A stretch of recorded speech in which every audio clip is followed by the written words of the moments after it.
Hey friends, I was looking for a small air fryer. I have a large all-in-one unit, but I hate getting that bulky thing out every time.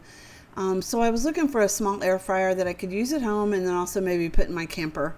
I just get, at 58 years old, I get confused by all the electronic digital options. So I was looking for something that was really simple, that just had knobs to turn, follow the recipe instructions, pick your temperature, put your timer on, and maybe had a few extra preset buttons. And this air fryer fit the bill.